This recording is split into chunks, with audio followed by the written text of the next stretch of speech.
Anticipation na makita ang isa't isa ay nagre-release ng dopamine at oxytocin. Ito ang mga hormones na nagpapasaya at nagiging dahilan ng butterflies in the stomach na pakiramdam.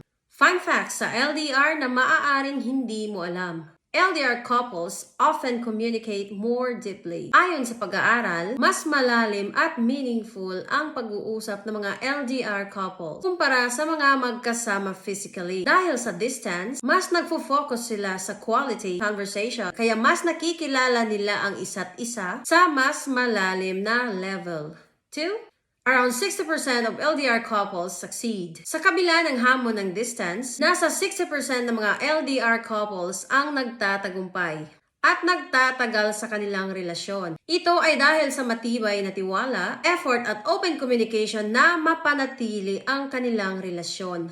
3. More creative bonding experience. LDR couples tend to be more creative in their bonding activities. Sila ay madalas na gumagawa ng mga unique experiences tulad ng virtual date nights, online games, at sabay na panunood ng movies online. 4. Seeing each other increases relationship satisfaction. Ayon sa pananaliksik, ang pagbisita o pagkikita ng mga LDR partners kahit ilang beses lang sa isang taon ay lubos na nagpapakita ng satisfaction at excitement sa relasyon dahil sa anticipation at preparation na ginagawa nila para dito. 5. Technology plays a big role in LDRs. Ba't ibang apps tulad ng WhatsApp, Zoom at Netflix Party ang ginagamit ng mga LDR couples para mapanatili ang koneksyon nila. Ang mga advances sa technology ay nakakatulong ng malaki upang mas mapadali ang communication kahit nasa magkaibang lugar. 6. LDR couples report less physical intimacy issues. Dahil hindi sila magkasama physically, mas mababa ang stress ng LDR couples tungkol sa mga physical intimacy. Halip, mas nagiging focus sila sa emotional connection. Kaya mas nagiging matatag ang trust at friendship nila.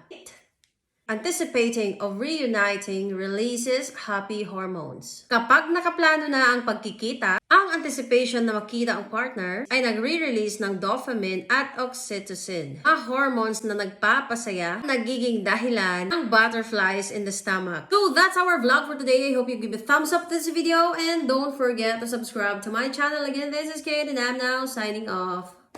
Walang ibang may alam kung ano ang iyong kapalaran. Kailangan mo ba na makakausap at magsasabi?